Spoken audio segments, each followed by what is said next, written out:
Disc and Dice podcast, episode 32. I hope everyone liked my special effects that I've been working on for the past couple minutes. Then introduction. That was so anticlimactic. Damn it. Well, I'm hoping all of the build-up had echo, and then when you got to the name of the podcast, you were just like Disc and Dice podcast. I dropped the ball. I didn't want to put the effect for the whole thing because it just would have taken about 3 minutes to do. But I'm hoping Paul can add some kind of cool synthesizer sort of effect leading into that, make it very 80s. I'll have to episode 32. I'll have to find a very specific intro music piece for this episode that kind of works with that. I'm open to ideas. And here we are, like with what happens every time we let JT host the podcast is he keeps telling Paul that he needs to add in sound effects. So he's done the intro, and we already need a soundtrack or a sound effect. We might need an actual producer on board to work with all the stupid demands I have at the start of all my episodes. But yeah, episode 32. Thanks for joining us. As always, I'm joined by co-hosts Timmy. Hello. And Paul. I feel like this is so unnecessary after we just had 2 minutes of banter between us to then kind of throw back to when someone listens to this, it'll feel like I forgot to edit out that stuff at the start. It's more for new listeners because they might listen. They'll be like, "What are their names? God damn it!" That's true. But yeah, how have you guys been going? I mean, we're still in isolation. We will be for the foreseeable future. But what have you guys been getting up to in your copious amounts of spare time? Nothing. Now? Just at home. Oh, well, it's going to be a very short podcast then. Yeah, I mean, I've been doing like we said in the last episode, I've been getting a lot of gaming in. Hey, of course there is a big difference now. The kids managed to severely damage our lounge room TV, so now I'm doing a lot of gaming with this big column of multicolored lines about 2/3 of the way across the screen. Wow. Going from left to right. Oh my God. You're gonna have to tell us how that happened. Yeah, I need to hear that story. Okay, so Shayla and I are in the bedroom doing I think one of us has just gotten out of the shower, the other one's getting dressed, just generally pottering around in the morning, and all of a sudden our eldest comes running down the hallway going, Mom, Carter broke the TV. You got to come and see it. The TV is really broken. And I didn't think too much of it because generally they say something's broken if a piece of paper is broken if it's slightly creased. So I thought, all right, maybe it's rocked back off its stand. We go down there and it is bollocks. It's stuffed. And Carter's rubbing his head and saying, no, Grayson broke the TV. And so whodunit. Yeah, we have to do some sleuthing here. It was a team effort. Carter's head was the implement used to break the TV, but it wasn't put through the TV willingly. So, so there was a bit of a ruckus, and now our TV's broken. Well, good story, but I'm sad about the TV. Yeah, I mean, it's not too bad in terms of being able to still watch stuff. If it was right in the middle of the screen, you'd be in trouble. But we can make do until we have funds to buy a new one. I had a TV once which also got damaged by it. I used to be in a band and we used to rehearse in my bedroom. And one time we rehearsed, and for some reason or whatever, the guitarist put his amp up on the TV unit next to the TV, and we rehearsed for a few hours and then stopped. And then when I turned the TV on, kind of from the side of the TV where the amp had been sitting, there was just an orangey yellow, just discoloration on the screen. And then I just had the corner of the TV with a huge orangey yellow blotch on it. And I don't know whether that's to do with I don't know whether the amp has some kind of magnets in it that mess with the TV. It's the magnets. Yeah, and it wasn't a new sort of LCD type TV. It was one of the sort of big CRT ones. So I don't know whether those went particularly bad with that kind of thing. But yeah, that kind of sucked. Although I think it did some weird thing where it slowly faded over time. So it came back?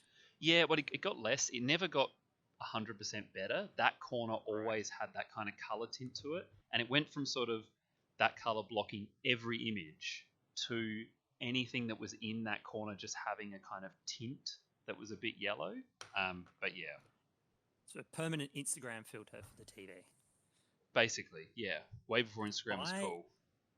On that note of destroying things with magnets, I remember I bought like a Logitech like Bang Wiz sort of like PC speaker setup. I'm not sure if you remember it, Paul, but it was like a multi-system thing, multi-speaker thing, and it had this huge subwoofer, and I put it under the desk, which was right next to my, tower case. And I didn't know that it had such a strong magnet in it, but all of a sudden one day my computer stopped booting, and I found out later that the magnet actually just wiped the hard drive clean. So it didn't destroy it though. I was able to use it again, but actually it just wiped it. So yes, magnets, not your friends. What the heck, man? You'd feel like, being that it's a brand made to go with computers, there'd be some stringent warnings. Don't put this next to your computer. Well, there were those warnings. I just failed to read the instruction manual. Well, fair enough. I think I know the Logitech multi setup that you're talking about, because we're using a similar thing for my record player at the moment, because it's just what we had around. It's got good bass. Luckily, it's not next to anything that it could potentially damage, but thanks for the heads up. Now I won't put it next to anything. Yeah, especially, no TVs, no hard drives. Unless you want, cool orange filter on your TV. Instagram filters, yeah. Yes, permanent. But hey, all right, so it sounds like we're all coping well enough with isolation. Unless, actually, it was only me that spoke about that, and then we just spoke about breaking stuff in the past. So how are you guys doing being cooped up indoors? Are you like, last time it was only me that was getting more gaming in, but have you guys managed to get any more going? Yeah, I'm probably gaming more than normal, I would say. I'm still, like I said last time, reading a lot more than normal, but I have probably played more than I normally would in the week, I would say. I don't know. I feel like it's hard to tell. Yeah. I play a lot of games anyway. Well, look, one thing that we've done, we've actually managed to all three of us play games online together during this, which we have literally never done. That's true, actually. Yeah, not the three of us, yeah. It's something that, Paul and I have become accustomed to, with things like Project Zomboid, and then even, way before that, we used to play things like World of Warcraft and Battlefield 3 and things together. But it's good to have the third person on the pod finally, on the same level, and different platforms as well. I was really impressed to see how easy it was to play Minecraft now with PS4, because it's something that hasn't been in the game too long. For the uninitiated, we are talking about Minecraft. I don't think. Did you even mention what that was, Timmy? I don't think we said that. To the uninitiated, so literally everybody other than us. Yes, it's you got to be careful with your words, because just saying the three of us have been playing with each other, certain connotations. So yes, Minecraft online. With you were playing on PC as well, though, Paul. It would have been cool if you were playing on Xbox, or one of us was on Xbox, PS4, and PC to see if that would have worked. But yeah, we would have had everyone. I know for a fact it would have. Yeah. I don't think. Well, it's certainly the first time I'd ever played cross-platform with, like PS4, because kind of like PlayStation is pretty closed off in terms of cross-platform stuff. Like I've definitely played stuff with people on Xbox, because it kind of crosses over quite freely with PC in a lot of games, especially now. But yeah, we kind of joked around as well that this is the first time I had ever played an online game with Timmy. Yeah, so the running joke while we were playing was that finally there was proof that I played video games. So Timmy, this was kind of your first experience of Minecraft. Yeah. Although you kind of mentioned you'd played a little bit before, just sort of with the kids and stuff. But in terms of like you having a proper go, this was your first your first experience of the sensation that is Minecraft. Well, yeah, this was my first go really at survival mode. Right, of Like, course, yeah. first proper go. I remember when it was first blowing up. I think maybe even it was just at JT's house. Everybody had been playing it, so I kind of went, all right, I'll give this a go. And I really didn't have the patience for just chopping down trees with my hands and stuff like that. Mostly because it doesn't tell you a lot at the start. Like, it kind of like, you know, if you click on the right thing, it'll pop up 4 of these will create, you know, planks of wood and then sticks and whatever, you know. But if you don't know where you're looking, I think that's easy to mix as well. So I kind of bounced off it very quickly with no guidance. So I was really looking forward to playing it with you guys who had played a lot. And, you know, once you've got someone there to go, oh, so you just do this and then you build a crafting table and then this will show you everything you need. You can just hover and da-da-da-da. You know, it's a no-brainer and it's really quite therapeutic. And I, you know, if we're just talking general feelings, I had such a good time. And even for us, you know, P, yes, your new P and nickname, Paul. Mole. Sorry, dumb Paul. Even for us, we've been playing, you know, a lot with a lot of different people over years and years, and seeing different iterations of the Minecraft game happen. But even for us, when we were playing with Timmy, we started to learn a bit about because it's gone from the old Java Mojang version to the Microsoft Windows version. And so there's a lot of new things in the game that even us as veteran players got to experience for the first time. And just going back to it, Timmy, one thing that the game never used to have was that sort of that inventory library where it tells you how to make things and, you know, does it automatically. That never used to be in the game. So you used to have to know the patterns of how to make everything. Oh wow! So that's yeah, so that and would I'm have been when glad- I first played. So yeah, wow. Yeah, and I'm glad they put that in because it has streamlined the game a fair bit. Yeah, when I first played it, it was sort of Minecraft on one screen, Minecraft Wiki on the other screen most of the time, just sort of looking up how to build anything. I mean, I guess it was that era, right? Like, Minecraft's what, 15 years old now? Oh, is Or it am I that giving old? No, I actually, don't it think might so. not be. Yeah. Like it was. I think it was more that when it first came out, it was like super indie. So like it, you know, now it's, you know, it's, you know, bought by Microsoft. It's just a massive big game. But when it first came out, which was 2011, it was just kind of like, was it like one guy? It was either one guy or like, you know, a couple of people just making a little building game. And so it just didn't have like tutorials and stuff. It was that kind of like community supported kind of indie game. And to be honest, I didn't start playing it at that stage. I kind of avoided it for a few years because it just seemed to me like the kind of game I wouldn't particularly like, because I wasn't heaps interested in survival games, and I actually wasn't interested at all in the building part. And I think it was you and Moz, JT, who eventually convinced me to try it out, and I was just instantly hooked right from the beginning.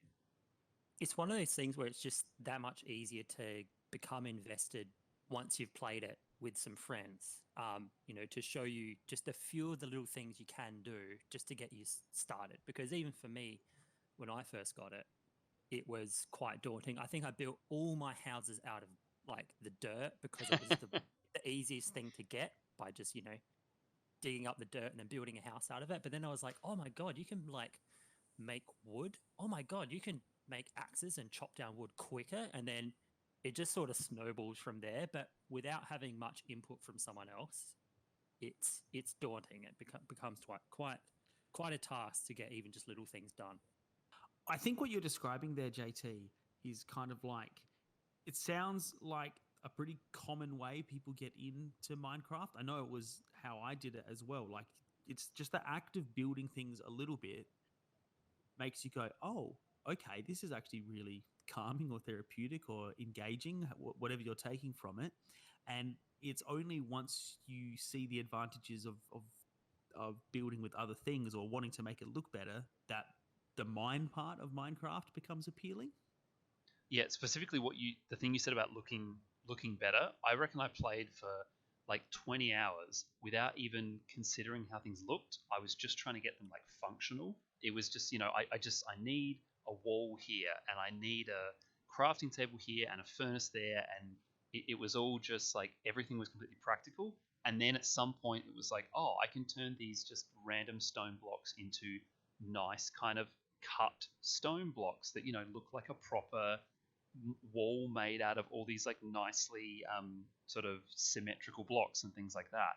And it kind of goes to the next level once you realize that, and you start figuring out like, oh, how can I put like a little bit of trim on this, or how can I add like a step to here that makes this kind of like flat edge building suddenly have some kind of character to it. Yeah. And then next thing you know, you're traveling into the Hell region to get quartz to make like, really, really nice, luxurious houses. But it's actually, just quickly, Timmy, I'm curious to know or experience your first frustration with the grid system in Minecraft, because obviously, everything's based on those squares. You can sometimes build the most amazing house and then realize, hang on, I wanted to build it on like an odd number regime instead of like a double one, because you might start with a double door in the middle, but then it might be off by one, so you have to like, sometimes you'll find yourself scrapping an entire house just to make it one brick longer, so you can do like the tiniest little thing to make it work. And some people don't care because they don't have any kind of OCD, but yeah, sometimes you'll be finding yourself like, oh, it's one brick off, I have to make everything one brick longer now. Yeah, so I'm looking forward to that frustration. Yeah, I haven't experienced that in my own game just yet, but like I said, what got me started was the boys wanting to play, and so we'd have it on creative mode for them because obviously that's easier.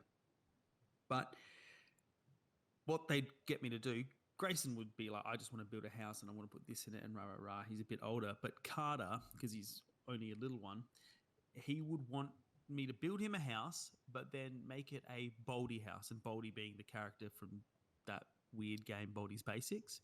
And so I'd be making like the floor a mosaic out of like different colored stones so that it looks like this character from his favorite game. And I'd get it, pretty good approximation. Everything has to be square. But then he'd be like, no, I want it to be Angry Baldy. And Angry Baldy has like a downturned mouth instead of straight and has like eyebrows to make him look angry. So all of a sudden, I need to make it like double the size so that there's room to make like a curved mouth and eyebrows like on his face. And it was a no from me. Like I had to like keep coming up with excuses, like make it seem like the game literally wouldn't let me do it. It's funny, like playing with children is a good way to like learn some new things about the game as well, because Lincoln, my partner's son, you know, has grown up on Minecraft like a lot of children in this generation do. And I've learned so much from him just from the things he watches on YouTube and then passes on in like a little thing to me. Like there's this cool thing that he showed me where you both have a time limit and a size limit. So it might be like 16 by 16 block square. And then you press a timer for 5 minutes. And then in 5 minutes, each person has to make their best version of a certain object. So it might be like I don't know, like a basketball or a basketball hoop or something, or just anything you can think of, but you've only got 5 minutes to do it. And at the end, you make an imaginary wall, or not imaginary, sorry, an actual wall in between the two creations. At the end, you break it down and then compare. We and like reveal them to each other. Yeah, you reveal them. We usually get my partner Talia to like choose whose looks the best, and it's actually like there's some cool little things, mini games, so to speak, that I've learned just by playing with a kid. So there's that there's that terrible sequence of words again, by playing Minecraft with a child. It's what I actually meant. But yeah, so lots of cool things you can learn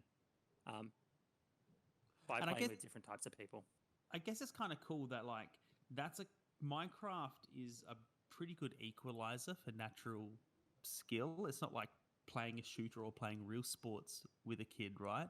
Like Link's going to be just as good, if not better than you at that in a lot of ways, right? So you can actually have some fun competition without having to, let them win or It definitely nurtures a kid's creativity and like natural sense of trying to figure out how to do something.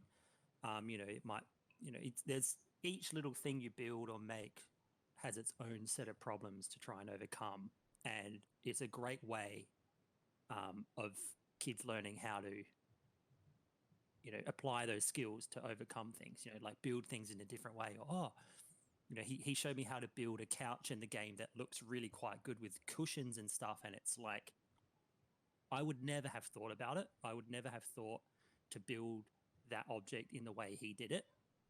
So yeah, very, very cool. I think that kind of open-endedness to Minecraft is one of the things I love about it. Like I know it has an end game in a way that you can kind of get to the nether or whatever it is and kill the dragon, but I've never done that, and I feel like if the game sort of was focused around a story like that, I would have found it infinitely less interesting. It's kind of the fact that it's just a huge sandbox, and it's just, like you said, JT, kind of let your creativity go free and problem solve how to achieve the things you want to build. It's like that's totally what the appeal is for me. Absolutely. And, going back to a couple pods ago, Paul, when we were talking about Project Zomboid and the fact that it's in many ways the same type of game, the adventure, the sense of your own little end game is in the details that you dig up as you're running around. Like it might be going into a mine and we want to find some diamonds. Like that in itself becomes its own mission, and you can be on that mission for hours and hours. In much the same way in Project Zomboid, we were talking about we want to go to the town and find a shotgun or something. Like it's like setting your own goals. Yeah, setting your own goals. And even though there is an actual end game in Minecraft, you don't need that to be fulfilled by it at all. For a lot of people who play it, they probably would not even consider the end game to be something that they actually go for as a goal.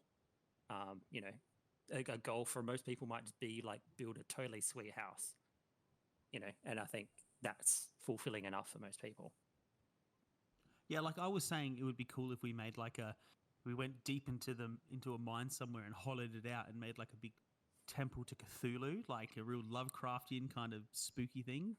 Yeah, I mean, there's so many cool things like that. Like, yeah, I agree. I mean, we got to be careful because this episode could totally just turn into like cool things we want to do in our Minecraft world. But yeah, it's sometimes it's just designing something. It doesn't have to be anything with functionality. It can just be like you said, shrine to Cthulhu, or again, building a sweet house.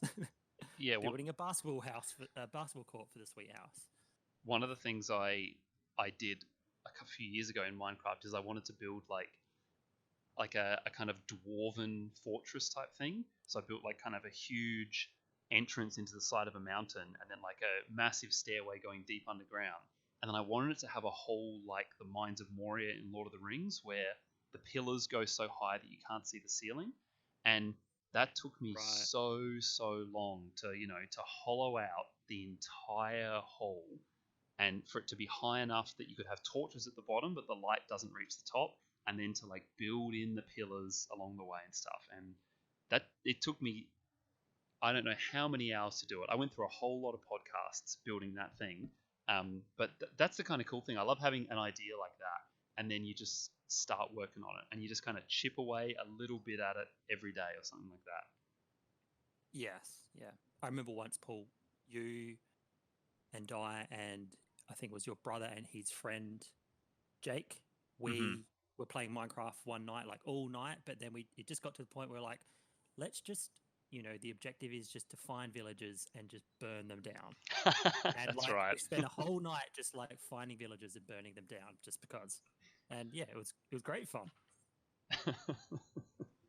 Well, I do hope that we continue with our Minecraft game. I know sometimes with this kind of stuff, we can kind of play one session of something and say like, yeah, we're gonna keep doing this, and then it's like our Project Zomboid games, JT, which kind of peter out and then we don't touch them again. So I hope we come back to Minecraft and have some stories about the things we build. But besides that, staying on what you've been playing, Timmy, I think you've been playing a board game that I am very, very keen to hear about. Well, yes. Speaking of building our own story, I have, along with my fiance Shayla, jumped into Gloomhaven, which is purportedly BoardGameGeek.com's number one game of all time. I was unaware of that, but I saw that somewhere. It's the game that Paul and I were trying to get our hands on in the mystery box at PAX, where That's we got right. burnt real bad, if anyone remembers that episode. But it is like last stop before just playing D&D, I think is a good way to describe it. It's a massive sprawling game with lots of different races and classes. It's a fantasy setting. It has character progression. It has kind of legacy campaign play modes. And I've played 3 sessions just this week alone. Like since I started, we've just been smashing it. Haven't been able to stop. Just it's all we're thinking about and talking about. So we're having a really, really good time with it. To give you some context about the game in general, Gloomhaven itself is a city. So it's the titular city from which you and your fellow adventurers come from, and you are essentially all mercenaries. It kicks off with you being approached by a merchant asking you to go and fetch something, and then as you do that campaign and another campaign, it immediately branches off and gives you lots of different options. For example, after doing just the first campaign, and it's the one you have to do, it's number 1, we had multiple options of things we could do. We could go on to a linked scenario. We could go to a little side quest that we unlocked at random. So it wasn't even like you're always going to unlock the same things every time you play it. We had already options that, the next person that plays might not have unlocked themselves. When you say campaign, you said you Yeah. you played the first campaign. What kind of time are you talking about? Just because when you say campaign, you're sort of saying it's a bit like D&D. In my mind, you're saying like after the first 50 hours, then you do this, or like what's a campaign? Sorry, I might have said the wrong word. So we are playing a campaign, but what we played was the first scenario. I apologize Okay. if I called it a campaign. So the Gloomhaven comes with a book of like 95 or 99 scenarios, and you can play the game in a couple of different ways. You can either choose to just, play a different scenario each time and go through the book and, unlock the scenarios as you go, but just kind of do whatever. Or you can play a campaign, in which case you fill out a party sheet. You play with the same characters and classes every time. And there are other events that you do as well. So instead of just going through the scenario book and playing what you think looks fun, you would do a road event. So there's a whole deck of cards, and you pull one for an event or an incident that happens on the way to that scenario. And when you're back in Gloomhaven to do your leveling up and whatever, you do city events, and there's a whole other deck of cards of different things that you can do there. And they could get you items, they could get you gold, they could change the prosperity of the town, they could change the reputation of your party. It could unlock other side quests or scenarios. It's really interesting the way this game has been put together. Just before I ask something, I'm just having a quick look on the Gloomhaven have a sequel coming out called Frosthaven, Yep. which I'm not sure if you heard about, which is currently on Kickstarter. They're asking for $815,000. They've already got $11 million. Yeah. With 22 days to go. Yeah. Well, yeah. Like that's where when I saw that advertised, I saw the claim Board Game Geek's #1 game of all time is back. Kind of Yeah. thing. I've been looking into that, and it's like based on just how much fun we're having with it, we've Right. already decided that we're going to back it and get it. Yeah. But I just wanted to know. So, as someone who has played, Dungeons and Dragons and D20 style games, Yeah. and Gloomhaven, and I've heard you sort of mention that in some ways there are similarities between the two. What are some of those similarities? Okay. So I suppose the similarities come from, the feeling that you can kind of do anything. Like it's not so much like a board game in which like you look at the board and all right, now I'm going to go here, now I'm going to go there. You can do things in the city.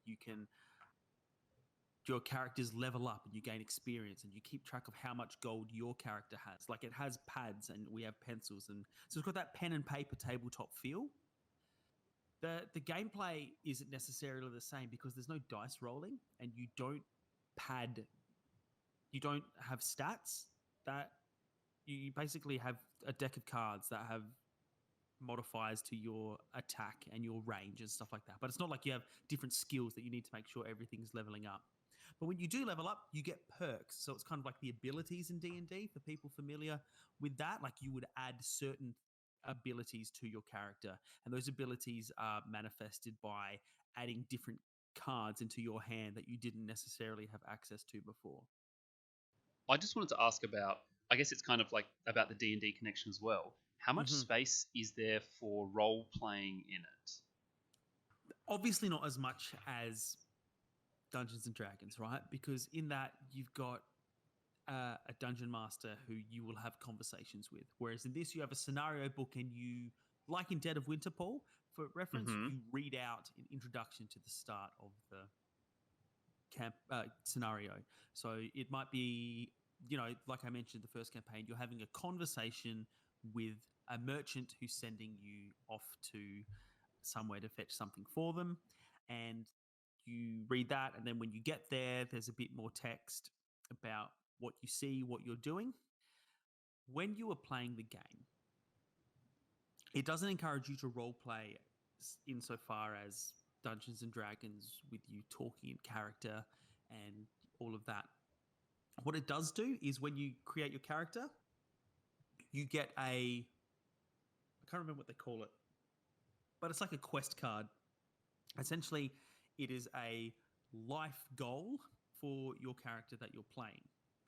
And it's up to you whether you want to keep that secret or not. For example, I'm playing a character, the race is Enox and the class is a brute. And so they're essentially these big kind of horned, I guess it's like an orc. It doesn't look like an orc, but you would compare it to an orc brute or orc. But I forget the classes in Dungeons and Dragons already, but the big tanky kind of guys. Like a barbarian or something. Yeah, kind of like that. And their race is very concerned with being the strongest and the toughest and showing their strength and death by glory in battle and that kind of stuff. And so when I was setting up that character, I took 2 different quest cards and I picked the one I felt most suited my character. So the one I chose is that my character was convinced he saw a dragon when he was younger, and that spurred in him the desire to go on and kill some great mythological creatures. Like he just wants the glory of having taken out these unfathomable, dangerous creatures. And not only that, whenever you do a scenario, you take a battle card at the start of that scenario, and that gives you an objective that you keep secret in that battle. And it might be something like, I got one that was Protector, and I had to ensure no one else I was playing with became exhausted throughout the battle. A different one I had was that I wanted to be the first person to get a kill in that scenario. And it works the same way as the quest cards. You pull a couple of cards, you choose the one you feel is most relevant or most suited to your character. So it gives you those kinds of encouragement to role playing, sort of similar to Thornwatch, I suppose. It gives you a couple of things that you want to keep in mind while you're playing, and those will shift throughout the game. But at the same time, it also, in the rulebook, tells you while you can talk to your party members about what you're planning to do, i.e., I'm going to attack those guys, or I'm going to head into this room, or I'm going to try and loot this. You're not allowed to discuss things at like a meta level. Like you're not meant to say, I've got this card that's going to let me do 6 damage to him, and it's also going to let me move this guy to here and do this and do that. And you know, you're meant to talk as if you're there in the battle. I'll go for this guy, you go for that guy, kind of thing. So I think, as we say with a lot of things, Paul, there's a lot of room for role playing if you want to really do it that way. When you do the city and road events, you come to the decisions as a team, and I have, you know, there's obviously like this would be the good guy thing to do, and that's a bit shadier. Like we found some, for example, we found a whole bunch of stuff locked away, and we could either return them to the city guard because the city guard always needs more arms and rations and stuff, or we could take them and sell them. Now, if I was playing a video game, I'd normally try to do the good guy route most of the time, and I would have taken them to the city guard. But in this game, we're a band of young adventurers. We got next to no money at the start of this game, you know, and I'm concerned with glory and death in battle. So I don't care about the city militia, and I went, let's sell the stuff. Is that kind of answering the question about the role-playing stuff? You're getting a feel for kind of how Gloomhaven operates? Yeah, definitely. I really like that. The kind of I would describe as like secondary objective system you're talking about, where your character has like the life goal. I like the idea that when you go into battles, you have a second thing like that. Like this is like completely unrelated to Gloomhaven, but I've been playing a lot of Forza, and Forza has these like cards that you can use each race, which are kind of the same. So it'll be like, if in this race you do a perfect lap where you don't go off the track, you get bonus credits. And I really like little things like that in games, where it's not just like, it's kind of unrelated to winning either, you know, the battle or the race or something, but it's a secondary thing where you get a little bonus for that. Like I kind of, as much as role playing is fun, I also quite enjoy being forced to do something I might not otherwise have done. And it sounds like that secondary objective stuff is a little bit of that. Like, you know, you may have otherwise just gone into that battle and been like, oh, I'm just going to do as much damage as I can and win it as fast as possible. But now you'd go in being like, all right, I also have to be aware of my party members because I'll get this bonus at the end if I prevent them being exhausted as well. I very much like those kind of things. Sounds really cool. Yeah, and even the primary goal has a lot of effect on what you're going to do. So like I mentioned, my goal was that I wanted to fight big monsters and stuff, but that card also very plainly states what your objective is. And so from a game point of view, my goal is to defeat 4 boss scenarios. So already, when we played the first scenario, we had an option of going to the side quest we opened or going to the linked scenario. Now we went to the linked scenario because we kind of the first scenario we played a couple of things wrong. So we were like, well, we better do, you know, just number 2. We'll assume that's not going to get too difficult and we'll play it properly just to make sure we got the game right. But as a character, I would have chosen that one anyway because it was a boss scenario, and I know I have to get 4 boss scenarios for this character to fulfill their life quest.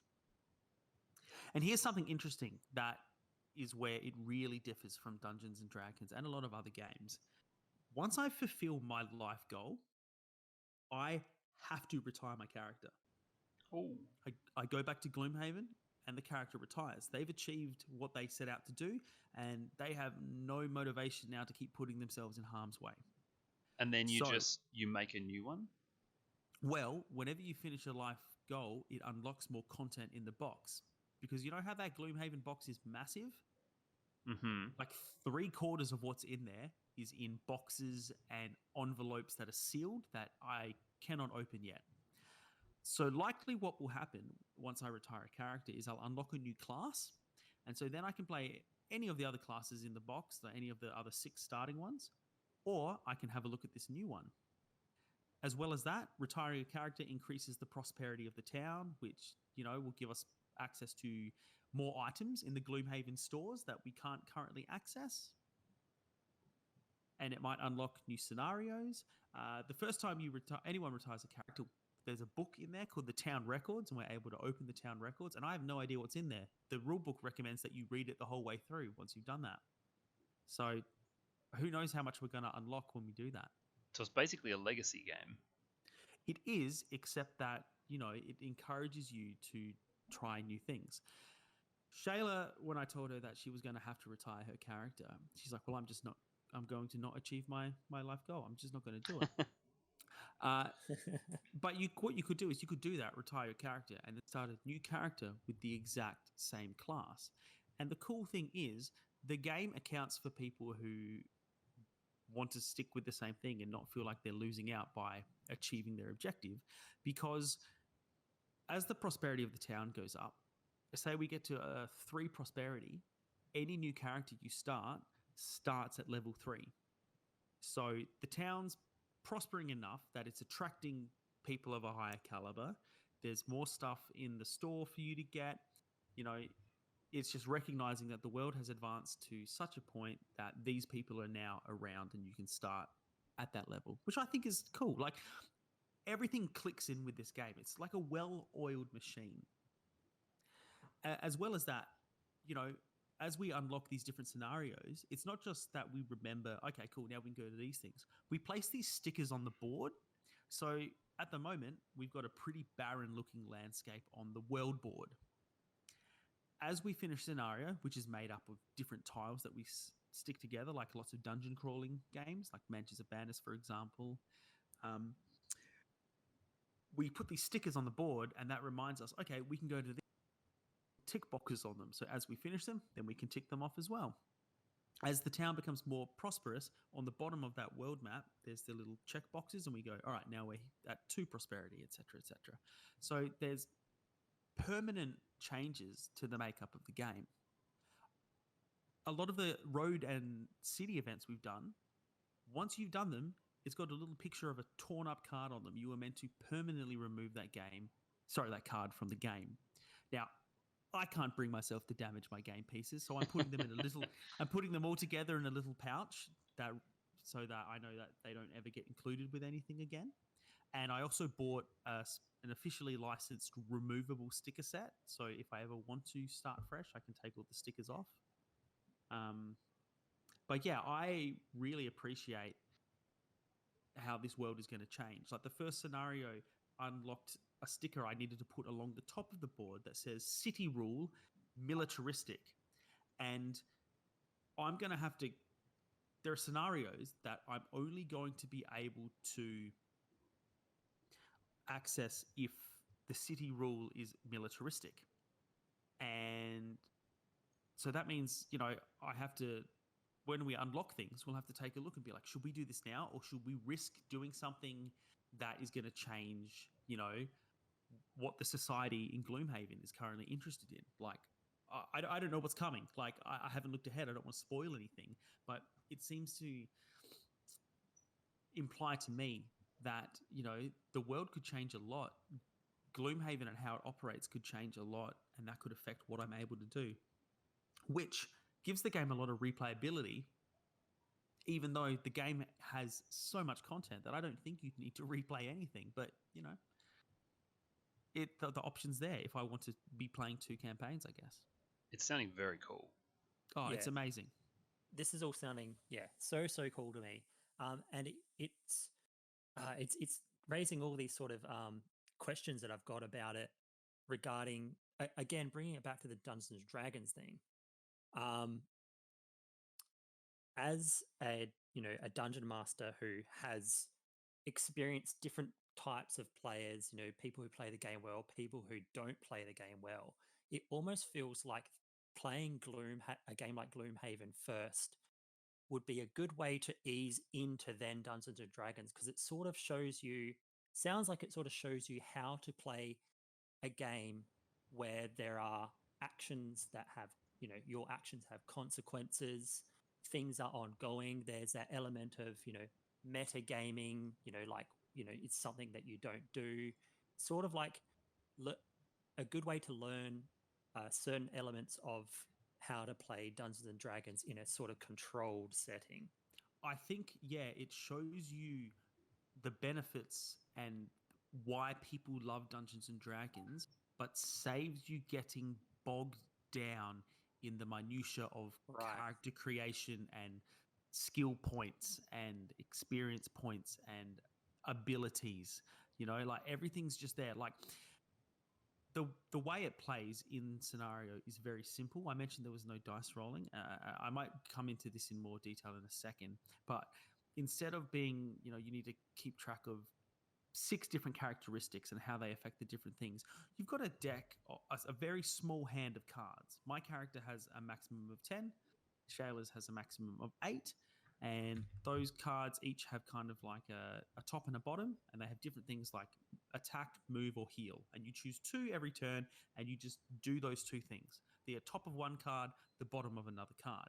And it tells you attack +2, or attack for 4, or move 4 hexes, or move 3 hexes and push anyone in your way.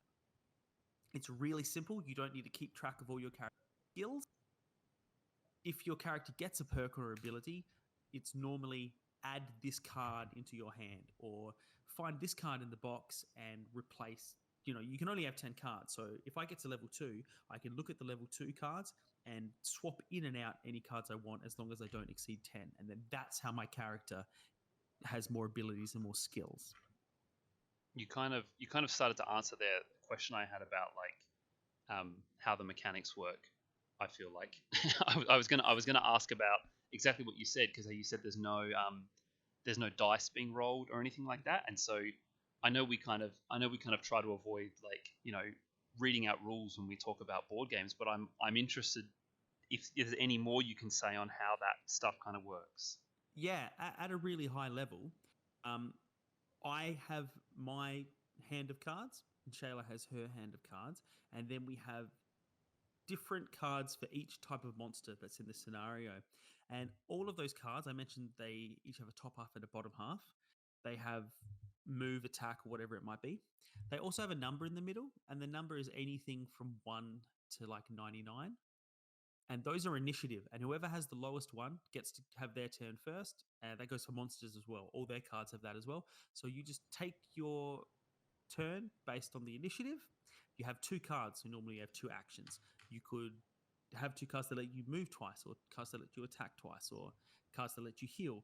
Essentially, you pick 2 cards every round, you play your 2 cards in whatever order you want, and then you assign damage, or if a character dies, you take them off the board. It's really, really simple. Like the box is so big and there's so many pieces, and the rule book is worth reading on its own first. It's quite long. Then you've got the scenario book, so it seems quite daunting.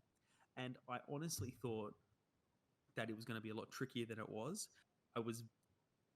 It's one that I think could honestly be played with people that aren't necessarily that experienced with these types of games, which surprised me. I would not have guessed that looking at the contents of the box and reading what I read about it.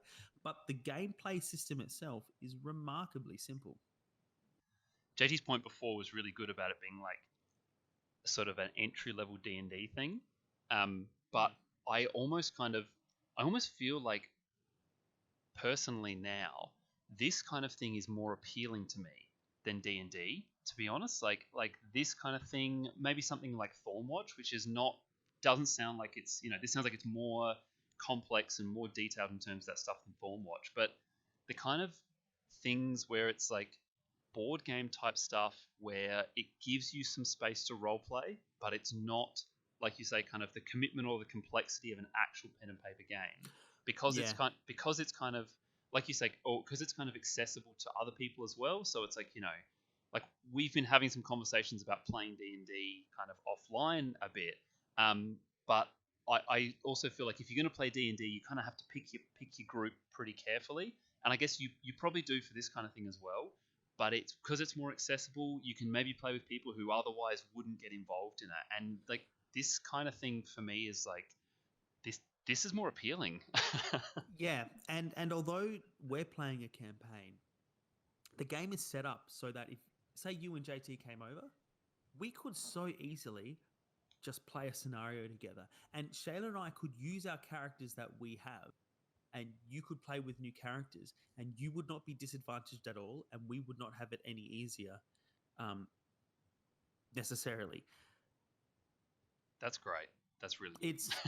It's really cool, and we could just play a scenario, or you could join a campaign, or there's so many ways to do it. It's really great.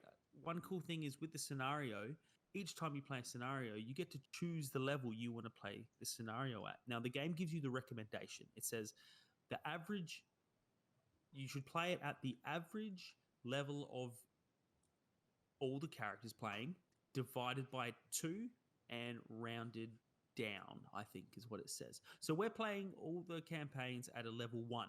The campaigns start at level 0 and kind of go up to 8. So as we get higher leveled, we can start playing them at a harder difficulty, and that does stuff like we get bonus XP from finishing the scenario, and it's just occurring to me now that we've got to add the bonus XP for finishing the scenario we did right before this podcast. So I'm gonna have to go back and assign that. I think it's just 4 bonus XP. We're gonna have to wrap this up immediately so you can go and sort out that absolutely. XP. And it also means, when you loot gold from, because there'll be gold pieces around the place. If you're playing on a higher level, you will have a gold conversion table. So at level 1, we get 2 gold for every 1 coin we pick up. If you're playing at like a level 4 or 5, you might be getting like 4 or 6 gold for every coin you pick up. So it rewards you for going at it more difficult. I got to say, hearing you talk about this, like obviously it's got me interested in playing Gloomhaven, but I know it's monetarily it's quite a big investment. I think it's over $200 to pick this up. It's just got me thinking about legacy board games. Yeah. Well, look, I think it's come down a bit now, and especially because Frosthaven is coming out, I think you'll find it dropping a little bit. I see it a lot in sales because it's so popular, and game shops can still kind of sell it for like, $180 or whatever, and that's a massive saving, but it's still a lot of money for them, So yeah, I think based on the fact that it even has a single player variant if you want to play it by yourself, but given that Shayla and I have been playing it with just each other, and we have played 3 times this week alone, like 3 times in 5 days, I think. And the only reason we didn't play it the other 2 nights is because we've been a little unwell in our household. So, it's worth the investment. The game is really, really worth it. Believe the hype. Without knowing anything about what I'm about to ask, Timmy, could you see this being just as easily implementable in like an online setting, like kind of like how there's the talisman is like there's a digital edition where that works great. Could this be done in the same way? And if so, do you think it could be done over the network, so people in isolation, sitting in their houses on their own computers as part of one campaign? I think you could definitely do, like, if there's a mod for virtual tabletop, I think it would absolutely work. At the very least, just doing scenarios. I think the problem with it is, I would imagine if someone has done a mod for it, they've done a few scenarios, I'd be shocked if they'd managed to do 95. Because there's so many tiles, like, of varying shapes to create the different layouts and the different scenarios and stuff. Like, you set up the map differently every time, and there's so many different kinds of, like, there's traps you put on the board, there's just obstacles, there's hazardous terrain, there's crates and barrels, and there's treasure chests, and like there's so much to program. Like, if someone had the time to do it, I don't think there's anything that would be lost doing it over like a video chat. But it's a pretty mammoth task. All right, well, we actually do need to take a quick break here because I've just quickly got to Google how much I can get this game delivered for. And I have to add experience to my player card desperately. Exactly. All right, so Tim, you go and do that. I'll look this up, and then JT, I'll tell you how much money you're going to owe me. and then we'll be back in a few minutes to discuss more of these games. Games.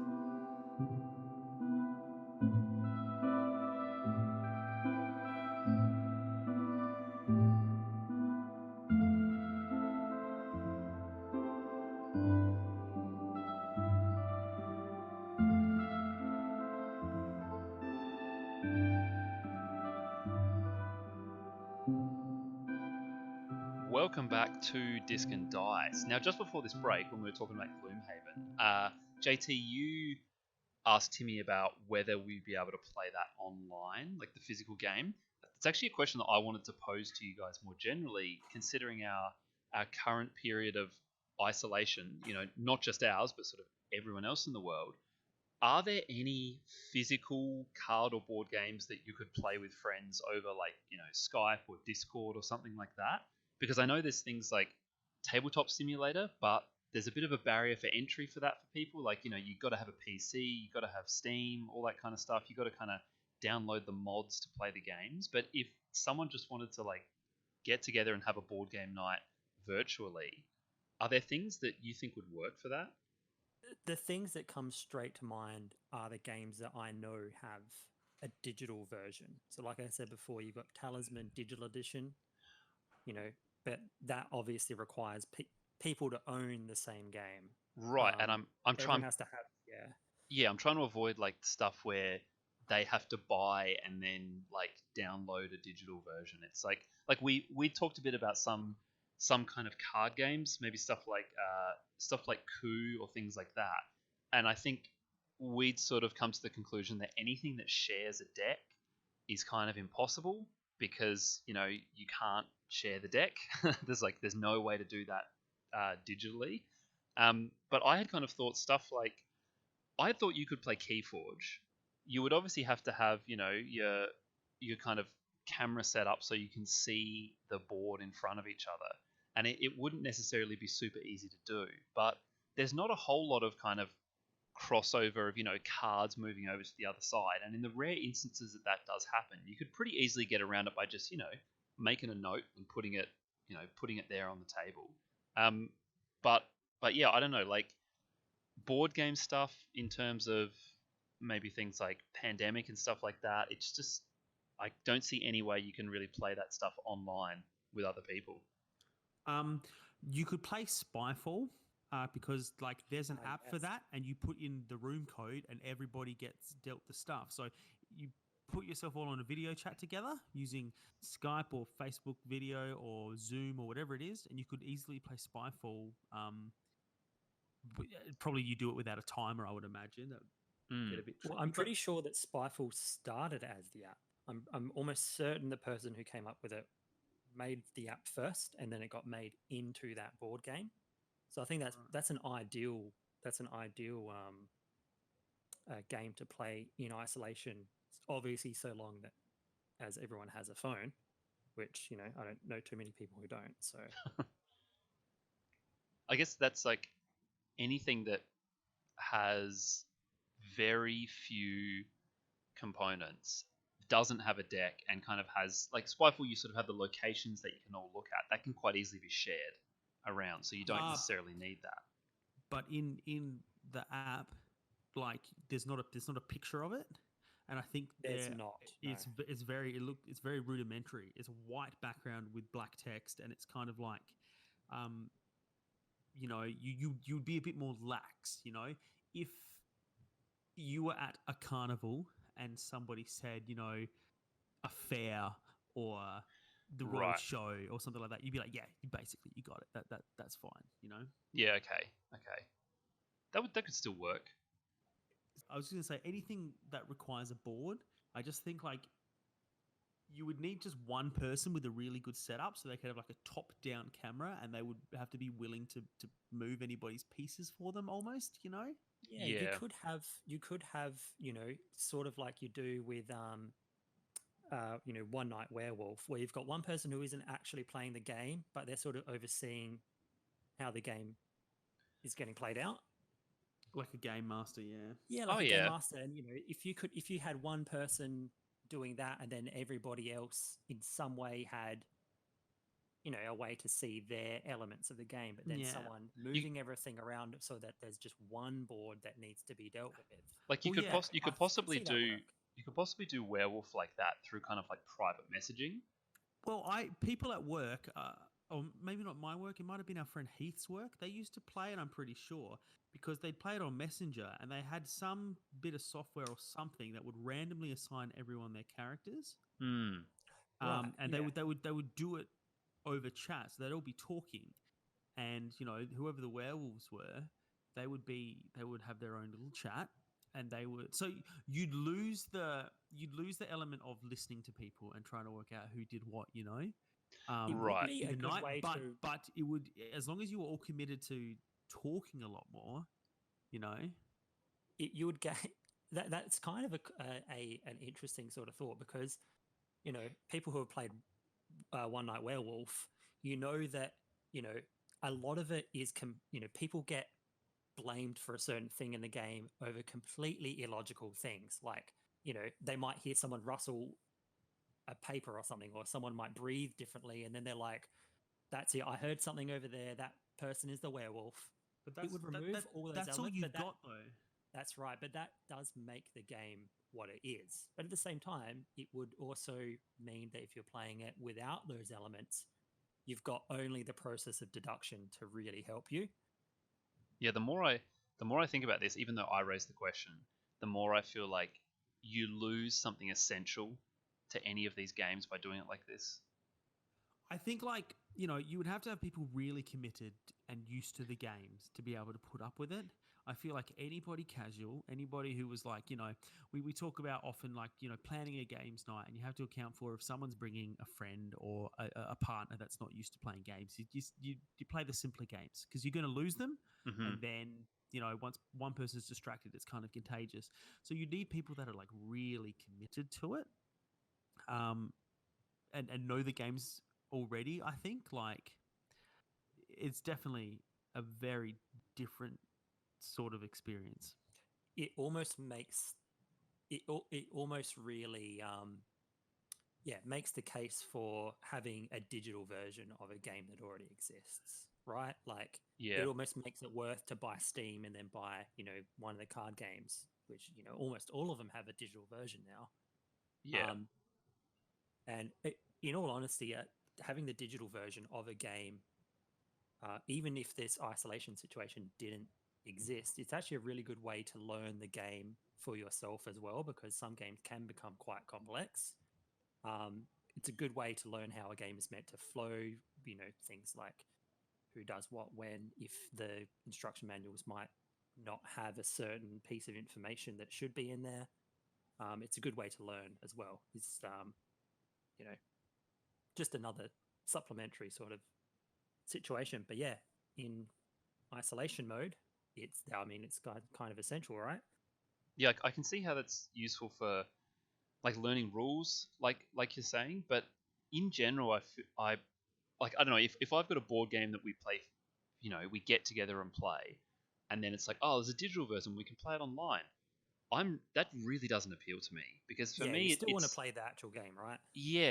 It's like I'm not a big fan of kind of having every game in like in every different format so I can play it at all times. It's like there are games I like to play as video games, and there are games I like to play sitting around a table with people playing. And I know that right now is a bad example of that because it's not something we can do.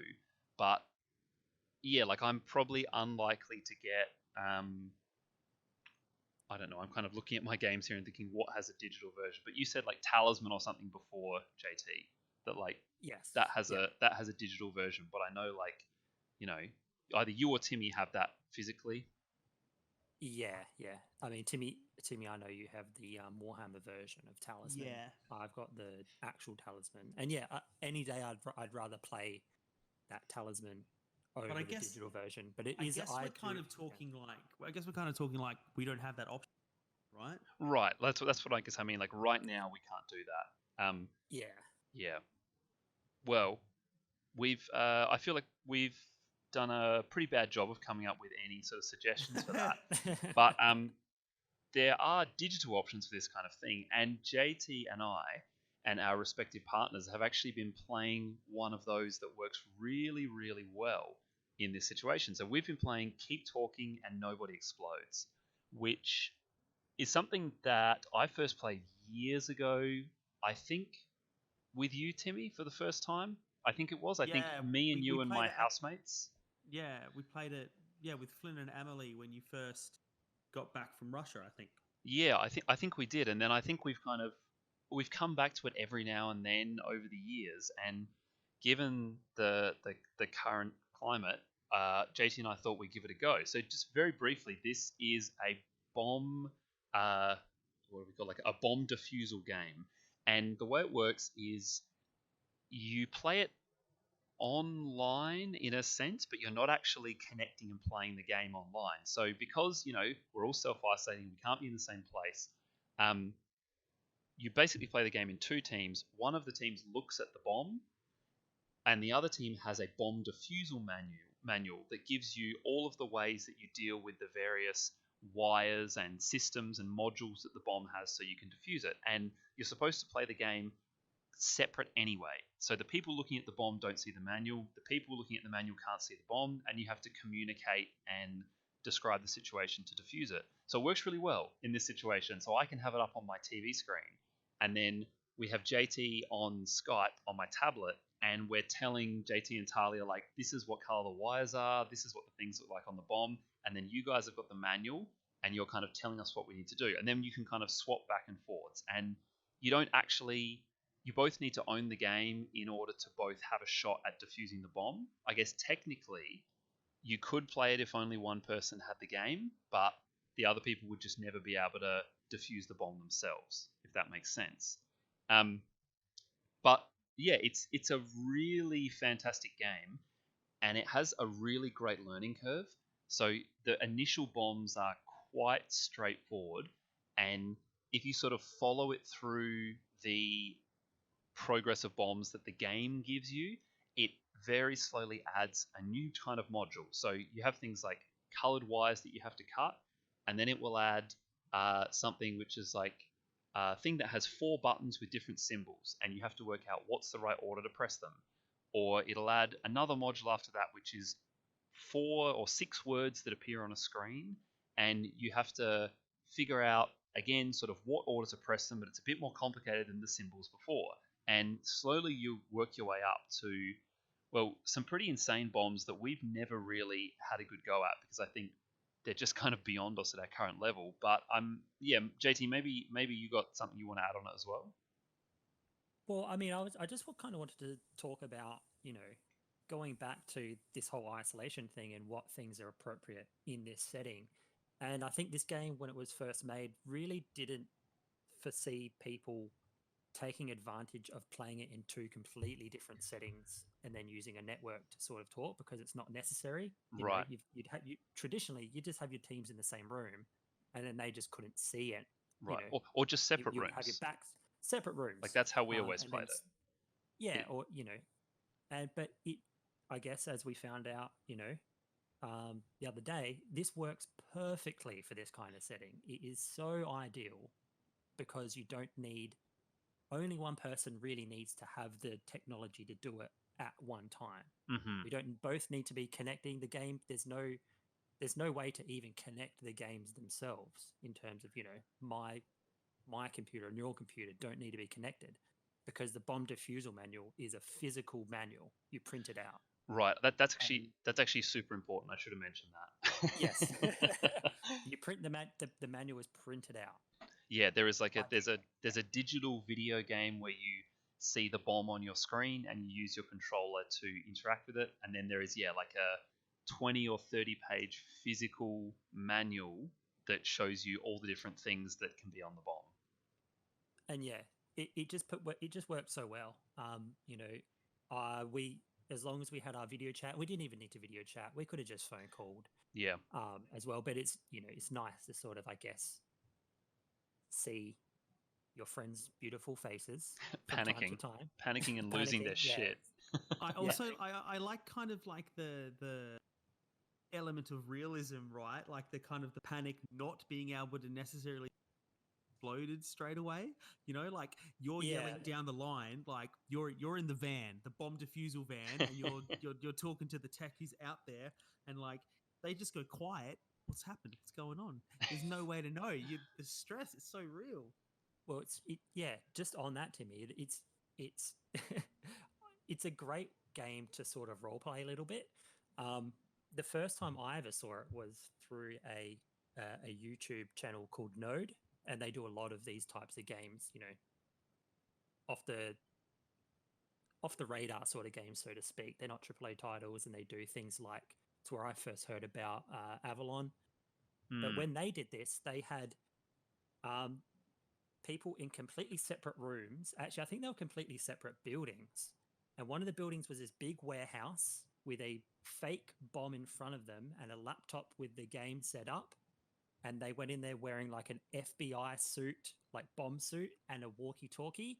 And then in the other building, they had the team of diffusers with the manual talking to them on their walkie-talkie. So it was like this full bomb diffusal setup. And, you know, like you could probably take it as far as you really wanted to. But I just thought that was so cool that you can sort of take it to that level and still just be able to play the game. You know what would be cool? Because like I really like having the paper manual and flicking through it. And when we played, Paul, we just sat in the kitchen while someone sat in the lounge room, and we were kind of like yelling. Mm-hmm. We'd kind of go like, all right, I'm going to do anything on this page. You guys do that page. You guys do this page, you know, kind of, so everybody got to go to give the instructions or whatever. It'd be cool if you were doing that, right? You thing of it. It'd be cool to like blow them up or write them out on like a series of whiteboards, so they're kind of like around the walls in the room. so when the person goes, all right, I'm looking at numbers, everybody can kind of like look around. It's just like first person who kind of sees it. They're like, okay, cool, I'm here. I've got it here. That'd be cool. I've seen some pretty crazy teams sort of work their way through it on YouTube, where they've got they basically do it like the hardest you can get it, which I think is like all 12 modules. It's like a minute on the clock, and they've just got, basically they've figured out, you know, how many people they need to get each module done, and then they sort of just go through it, and they end up doing it, which is, you know, it's insane. You simply just wouldn't be able to do that with just, you know, 2 people or something. I feel like that's... Yeah, some people take it to the next level. We kind of talked about that a bit offline, JT. I feel like as well, it's sort of like, I don't know, they're min-maxing the game there to the point where I feel like you're missing the point, because I feel like you can't do that without just learning what everything is. So they're not like actually going through the process of checking all the modules. They've just played the game so much that they know immediately when they see like a blue wire and there's 2 yellows that you cut the red. And I don't know. For me, I don't know. It's not like, that's not the game. I think if you're playing it by that point, you're probably not really having fun with the game anymore, and you're more or less just speed running it, right? Like, it's the sort of same thing. Yeah, I guess it is. Whereas it's a bit like Avalon in the sense that we've talked about how it's quite fun to play Avalon with new people, because seeing them kind of figure out new ways to try to like rat out the evil people is entertaining. I think that Keep Talking is a bit like that it's quite fun going back to the modules with people who haven't played it before, like what was our experience, JT, because you sort of get to see people get used to trying to juggle all these different things at once, and some of the modules can be quite kind of finicky in how you're supposed to solve them. Like there's a Morse code one which has, you know, the sort of beeps and dots and dashes sort of thing that you have to keep up with. But if you lose the track of it at any point, you kind of have to wait for it to start again. And it takes a bit of experience playing the game to sort of learn, like, all right, this is the best way to approach this module. I mean, for me, it was really interesting to see how our partners sort of dealt with a lot of the tasks, knowing that they themselves probably don't really play many video games at all. But it was great to see them really become involved, you know, not really seeing it as like, oh, this is just playing like another video game where you run around and shoot things. This is like, I really, really need to pay attention to what I'm going to do, because the stakes are that the bomb's going to explode. Nobody wants that to happen. And so everyone, regardless of how many games they've played in the past, they're just totally focused on the task at hand, and that's sort of what this game drives you to do. So it's really a game that everyone, I think, can have a lot of fun with. Yeah, that's a good point actually. Like my partner has no interest whatsoever in games of any sort, and she really got into this one and is like pretty keen to play it again. I think it has a kind of crossover appeal where it doesn't really feel like a game. You know, there's no like rules and mechanics you have to learn or anything like that. It's just like a thing you're doing. Well, while we're talking about games that could be done digitally, this one is a contender for one that you could almost do in the reverse order, right? If someone was so inclined, they could create a fake bomb with a buzzer, right? With all those kinds of buttons and stuff on it, you know? Yeah, like sort of like an escape room setting. That's kind Yeah. of what it actually reminds me of a little bit. It reminds me a bit of how escape rooms sort of work. It's like this game you're playing, but Mm. there's this real world aspect to it. You know, there's like a haptic, physical element that you rely on. You know, you're relying on turning the pages, you're relying on looking through instructions and figuring them out on paper. And then, you know, it's not like there's no real like twitch mechanics whatsoever, except maybe, you know, if you're running out of time really quickly. But that's again, that's for the other team.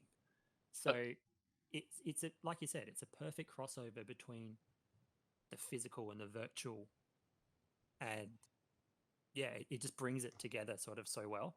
yeah, escape room is a good analogy, I think, for that. Like, I think it has that same appeal on a smaller scale. Of course, yeah. Yeah, but we sort of did. I don't know. We probably did like 10 or 15 bombs in the time that we played JT, It's and really Yeah. easy just to play so many in a row, isn't it? yeah, Yeah. we did that many, but we still didn't even get to high levels. Like I think at the most we were dealing with 6 modules at a time, and maybe there were 4 or 5 different ones. And I think that there might be like 10 different modules in the kind of there's modules that you diffuse and then they're solved, and then there's modules which require you to consistently diffuse them over and over again. So they're never Oh, God. completely completed. Yeah, and I Yeah, think yeah. we have kind of seen half of the first type, but we've never even got to the point where you're playing with bombs that need you to, you know, they have these kind of mechanics where you have to, you have to like stop a countdown, and then in 30 seconds that'll start again. So you've got to go back and deal with it again after that. And yeah, that stuff would be cool though. Like, I guess the only downside to it is that I feel like it doesn't work heaps well for, say, like the 3 of us all getting online and doing it, because you really do only deal with one module at a time. Like it's the only limitation is that it's a 2-team game. It doesn't You can't really bring in more than that. No, I mean, unless you want to get a whole room of people in the diffusal manual, Right, but but at the you same know, time though, you're only really doing one at a time. Like even if you have one person on every module, you can't yeah, be you can't be giving them like the Morse code readout while you're working out the wires or something like that. yes, I think this game is ideal to have. You know, when I say teams, I don't necessarily mean teams on the sorry, the person with the actual bomb and the Hmm. controller, because you only need one person, but sometimes a second person can help. Hey, But for the actual diffuser, I'd say like, you know, 2, 3 people is like perfect. Yeah, yeah. I think Timmy and I found that when we played it, like in person a few years ago, that if you have kind of like 5 people looking at the manual, it's just pointless. You've just got 2 or 3 people who never do anything. So I think probably 3 on the manual is about the maximum that you're ever going to want. Yeah. I just had a little brainwave here. Do you guys remember those like Jackbox party games that like you play on like your PlayStation and everybody joins on their phone, and there's like Quiplash and like a version of like Cards Against Humanity essentially. Yeah, Do you remember playing those? yeah, I do. One of the ones that came on the one that we've played that I don't think I played with you guys was called like Bombs Inc. or Bomb Co. or something. And it was this game that got steadily harder. And again, everyone's got their phones. But instead of being like everybody puts in their answer and whoever gets the funniest thing wins, essentially you're all trying to defuse bombs together, but they're sending each of you on your phones different parts of the rules. So you'll be looking at it on the screen and you can see that there's like all these wires and someone's in charge of clicking which wires to cut, but everybody else has the instructions. So it'll be like on my phone, I'll see that I've got the simple ones will be like I've got instructions 1 and 3, and then someone else has got 2 and someone else has got 4. So I have to be like I've got number 1, and the first rule is cut only the red wires. But then someone will be like, wait, I've got instruction 3, and it says don't cut any wires that are odd numbers, and one of the reds is like a 3. So okay, so you only cut number 1, and you have to communicate, and you've got a timer, and it's a similar thing except that everybody's working together to defuse the bombs. And if you guys haven't played that, if you get a bit bored of keep talking, and I doubt you will because that one heaps fun. Like you said, you haven't even got to the hard ones yet, but that's kind of like a tweak on it. That's kind of good fun as well. But anyway, that was just a thought that occurred to me. Bit of fun, kind of the same theme. We've had a pretty diverse episode so far, with like finally talking about a board game at some length for a little bit, and now keep talking is not your usual kind of video game as well. But JT, I'm sure you've been getting into some actual good old computer gaming since last episode. I have, especially since, last episode I sort of mentioned that I had been putting games in the back burner a little bit, but now I'm starting to get back into them, or have been getting back into them in sort of a bigger way. So one of the games that I've had in my library for a while that I never really got into too much was a game called Dangerous Golf. I'm not sure how many of you have this in your library or have heard of it, but it's a really, really cool little game based on a mini game from a series you probably have heard of called Burnout, which is a car racing game. Right. Was that Siri again? every time I say the name of the game, she like, well then. Should she be incumbent as like the? She's the fourth. She's Yeah, the fourth member yeah. of this podcast. I'll- the fourth member. I'll put that in the description and say that we're joined by Siri this time. Yeah. I was just going to say, JT, it's actually it's either made by Correct. Criterion or ex-Criterion developers, I think, isn't it? Yeah, that's right. It's made by some former members. Yeah. I think it was actually just looking now, the founders of Criterion Games. And they've basically split off and made this little indie team to make a game basically based on I can't remember what it's called in Burnout 3, I think, but it's basically the mode where you have a car and you have to drive into a situation and cause as much damage as you possibly can. Crash mode. Crash mode. Okay, yeah. And you've got this thing called the crash breaker at the end where your car explodes and causes all this extra damage. They've basically pulled that mode and made it a golf game where you tee off into like different rooms or areas, such as an expensive museum with all these priceless artifacts, and you have to shoot the ball and just cause as much damage as you possibly can. And at the end, you hit the smash breaker, so not crash breaker, but smash breaker, and then that causes all this extra damage.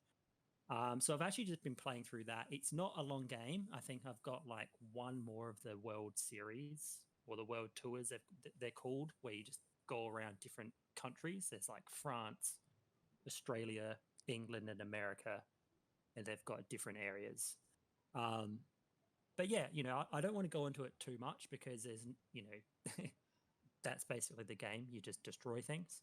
But I've been having a lot of fun with it. It's a big throwback to the good old days, Paul. I think we used to go to your house or another friend's house and play Burnout 3 and basically pass the controller around to see who could get the biggest, crash mode score. Yeah, So it's a good little mode. Yeah, I'm actually really, really enjoying it. Just sort of I think if I hadn't played Crash Mode or Burnout 3 before, I think I probably would have written the game off a long time ago. Yeah. yeah, we played a lot of Burnout with Disc and Dice founding member Alan, who, if he's yes, that's right. I remember. if he's listening along to this, then he should probably check out Dangerous Golf because he'd Yeah, probably yeah. get a kick out of it. Yes. There's actually a co-op mode in it as well, so you can actually have two people on the same screen. I don't think it's like over the net, but it's like Ah. a local co-op. And so you've got two golf balls, and then the two of you have to, cause all this damage to progress through the game. And it's cool. Are you playing this on PC? On PC, I'm not sure if it's on anything else. It might be. I could probably tell you if it's Okay. on PlayStation 4, Xbox One, and PC. Right.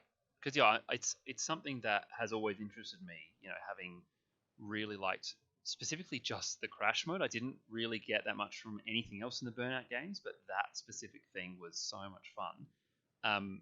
You kind of got my attention saying there's a multiplayer mode, but yeah, if it's a local sort of thing, then it's not so good for right now. Well, actually, I'm just looking now. The game supports a party mode for up to 8 players online, as well as local multiplayer. So I haven't looked into that too much. So, that might be something that I can see if I can figure out, after the pod. If it's something that you're interested in, we could get a multiplayer session happening. Could give it a go.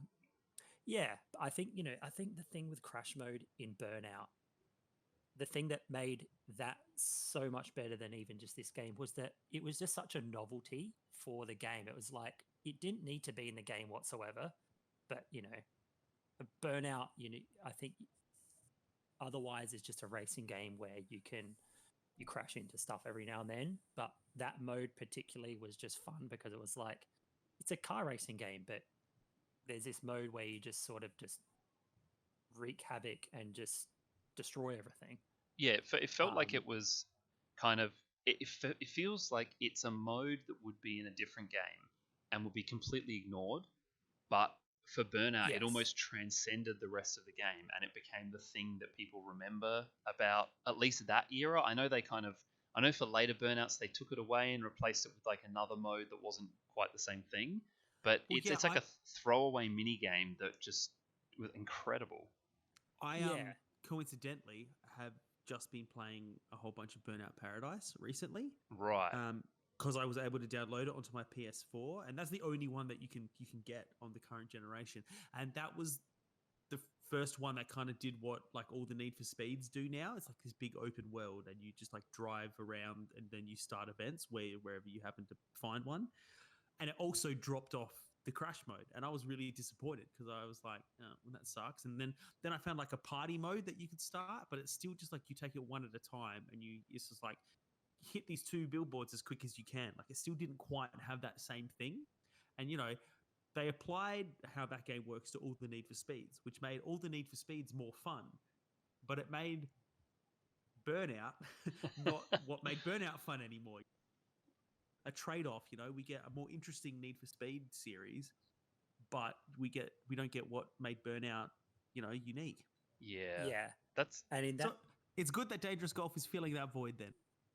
No, but yeah, I think that's actually a really good observation on that, because this is a perfect crash mode. Essentially, they've made a game about crash mode from Burnout, but it's still not as good as the original crash mode because it's because it's obviously it's been made after, but like you said, crash mode sort of transcended what the game was meant to be about in the first place. I think that's what made it so special.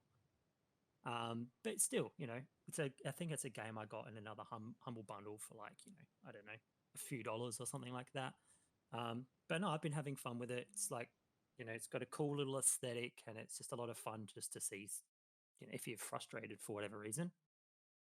Breaking stuff's always fun, and this game is all about it. So, but apart from that, the other thing that I have been playing is Doom. And I don't mean the 2016 or 2020 Doom. I mean, I've been playing the original 1993 Doom and its sequel, Doom 2. And the reason for doing so is because I, not long ago, was just listening to the new Doom soundtracks, and I just like it. Just like it awoke something in me. I was just like, this is just like fast power metal. Like I just love it, and it just sort of made me want to play the new Dooms. But I was like, no, I'm going to go back and just start it from where it all began. Oh well, Um, if you don't play the first three, then you'll just be so confused as to what's going on. I guess, yeah.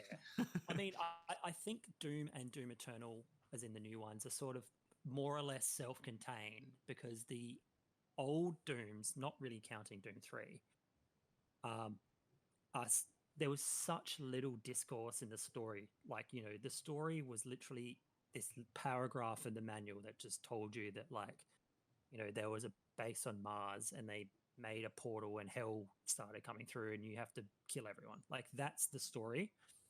But I just wanted to go back to the roots and see sort of what it was like, and how it sort of holds up with the newer Dooms in terms of like the pace of gameplay. How the old ones were fast paced, and I'm really, really, really enjoying them. They're obviously very stripped back games because they're from the '90s, but I'm loving them, and they're short, and I honestly can't wait to get through to the point where I'm playing the new ones. I'm particularly looking forward to playing through Doom 3. I think I tried to play it a long time ago, but I sort of just gave up, not really for reasons for the game. I think I just sort of had something else I wanted to play more. But I'm looking forward to going through Doom 3 again because if you know Doom as it is now and as it was before Doom 3, they're very, very fast paced shooters. Not so much Twitch, but you just jump around obliterating everything. Doom 3 is a massive departure from that style of gameplay where you're then, it's much more measured, slower pace, like much more of a horror game, I would say. And yeah, I'm looking forward to going through and playing the game in the slower pace setting. And I know, Timmy, that you're a big fan of Doom 3, or you played it and you thought highly of it at least. So I'm interested that's to my sort of favorite talk Doom. about it. Yeah, and I'm really, really looking forward to playing through it so I can talk about it with you, having played the older Dooms as well and how that sort of all fits in. It's my favorite Doom for all of the reasons that everybody else doesn't like it. Well, here's the thing. I feel like people say, because, not counting the new Dooms, because obviously they weren't out when Doom 3 came, but we don't know that the intentions of the original creators wasn't to make that style of game in the first place, but they just didn't have the means to make, a horror game where you could sort of sneak around in the shadows and get scared by things. Like, yeah, all they had was running around levels and blowing the crap out of stuff, right? yeah, I feel like there was less control over like how fast things moved, and I think a lot of what the speed of Doom became was people continuing to play it as hardware advanced. Because you know how a lot of those old games are now, they would play like really quickly, like they wouldn't hold their tempo, they'd scale up as computer processing got quicker. And Yes. like Dooms were quick, but those old Dooms, I remember playing them when I was a kid, and I was able to play them as a kid, right? Like they weren't as powerfully fast as what we're doing now, I don't think. I think there's an element of rose tinted glasses looking backwards. Yeah, that's actually what I wanted to ask you, JT, because you were kind of saying how the early ones were sort of a bit more like what we would call now a Twitch shooter, whereas Doom 3 was not quite that kind of thing. Going back and playing them as you are, how twitchy do those games feel? Like, does it feel like there's a lot of like reactions needed, or Not do they really. feel quite slow now? I wouldn't say they're slow. You move incredibly fast, but again, it's sort of Right. like what Timmy was saying, and it's more just to the. I guess it really comes down to the fact that they were so limited in how they could make a game back then that that's sort of just all they could get. And I really think they wanted to make a game that was possibly uh, a bit more atmospheric, a little bit slower paced, where you did have to take your time trying to figure out the levels. But even me, not knowing what the levels are, I've never played them before. I can solve and finish the levels, even the harder ones, in like 2 or 3 minutes. And I think that's just simply because I've now played so many games that are much, much harder, where you did really have to use your brain power and watch out for threats and things. Whereas now, playing the older style game, I'm like, well, I'm so prepared for this old technology that I can just blast through it. So it's twitchy only in the sense that your character moves fast, but in terms of shooting things, it's, there's no real difficulty in it, even at the higher difficulties of the game. Right. So I wouldn't say it's twitchy. I would say it's just fast paced. Right, okay. Because a lot of older games, I feel when you go back and play them, they are really hard. Like it's not that we're better at games and old games are easy. Like I find if I go back and play like really old games that I played around like DOS era, the games are harder then. Like they're less forgiving, and I'm like I couldn't get through this as a kid, and I can't get through most of it as an adult because games were just unforgiving and hard. There's no tutorials. There's no like slowly ramping up the difficulty curve. It's just like this is the game and it's just tough. And yeah, I guess from what you're saying, it's like Doom doesn't feel like that. Yeah, I mean, honestly, the most difficult part of the game for me so far is just getting past the eye strain, because it's such, low resolution. Even though it's been sort of not necessarily remade, but it's been reported so it works on modern computers. So I think it might have been upped a tiny little bit in terms of making it easy to see. But yeah, outside of that, it's difficult. It's not so easy on the eyes, but the charm is still there, and I'm still enjoying it. And I think having played this back in the day, I would have enjoyed it so much more. But yeah, it's one of those games that just for whatever reason, I never ever got around to playing. Are you planning to go through and play the new Dooms after this? Yeah, so I'll be playing Doom 1, Doom 2, and their expansions, so I actually the way I got these and decided to do it this way really as well was obviously seeing the new Dooms and knowing I wanted to play the Dooms before them.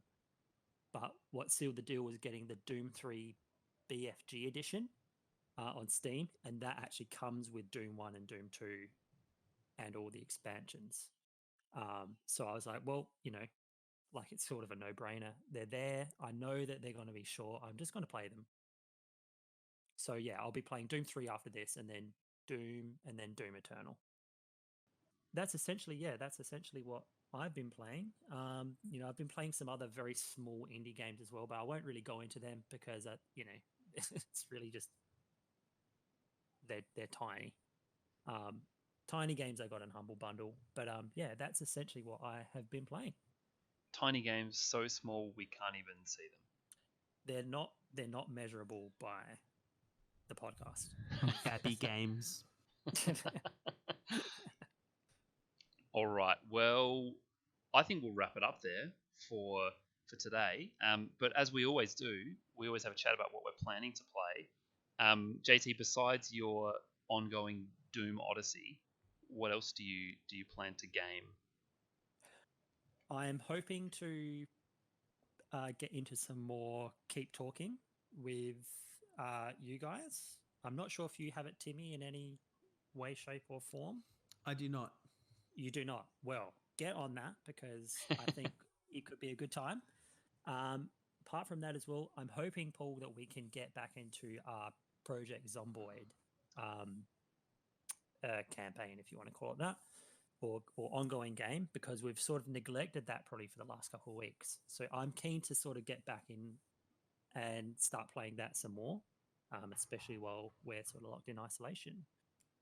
Apart from that, what are you guys up to, Paul? Well, yeah, Zomboid I kind of almost forgotten about until we mentioned it today. Like we probably should get back to that, give it another go. I still want to get to winter, I want to see it snow in that game. That's what I've never made it that far. Our end game could be just a full calendar year. Yeah, that's our personal goal for Zomboid. Yeah. Besides that, I've been playing a lot of Forza in the last couple of weeks, but we just didn't have time to fit that in today. So I'm going to keep playing that, and then next episode, I'm hoping to have a big discussion about those cars.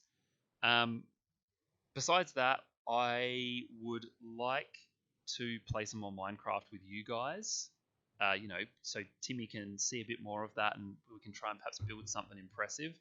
And the other thing that I have actually just kind of dusted off, again, given the current situation, is I have got my old Rock Band guitars out, and Oh Dude. shit! yeah, we had a little bit of play of that the other night, and everyone enjoyed it, which was a good start. And so we're probably gonna Even Cat, is that a game she can get behind? yeah, it was the two of us playing because she likes music but has no interest in games, and I was kind of like, well, I feel like this is another one where you're not even going to notice it's a game. So you found a loophole. Trapped. I found a loophole. Yeah. You did a Scooby Doo. She pulled the mask off. She's like, "Wait a minute, this is a video game." This is a fun thing. And So, and he would have gotten away with it if it weren't for your meddling girlfriends. That was a terrible impression. yeah. I just like- felt I had to see- do it. I thought about it too, but then I didn't know how to finish it. So I like that you bored ahead.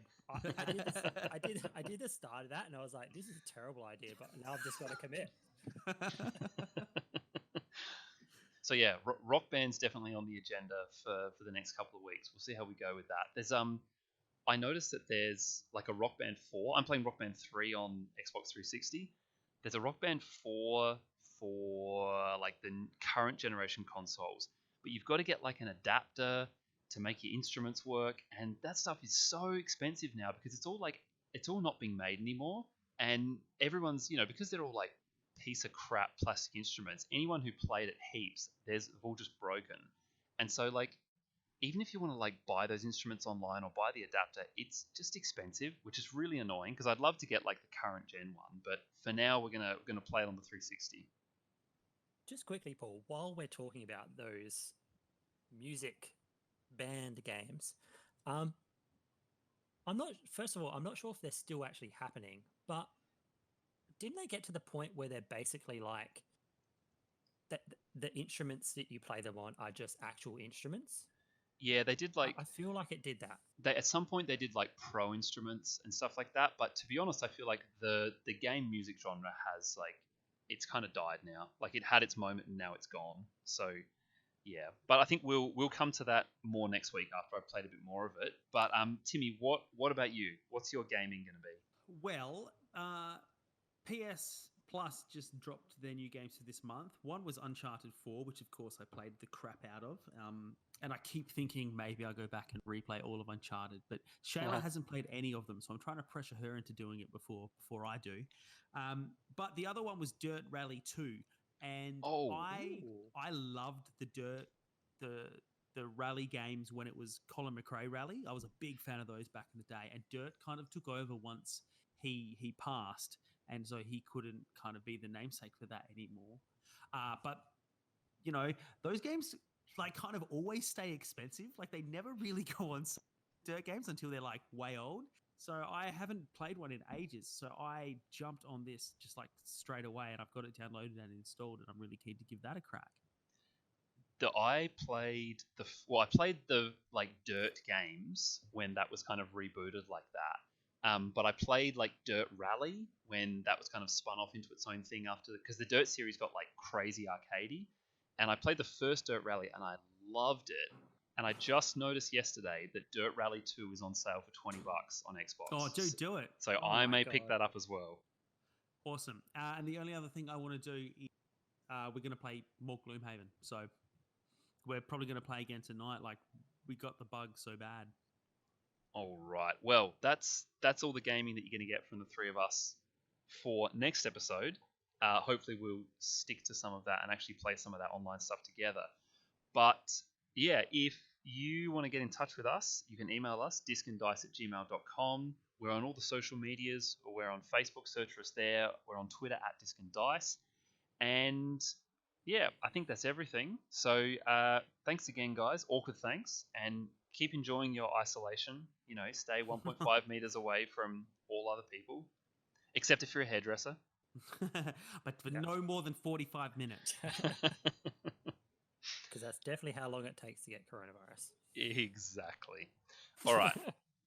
Well, we will be back in a couple of weeks to give everyone an update on all of our isolation gaming. But until then, keep playing games. Games.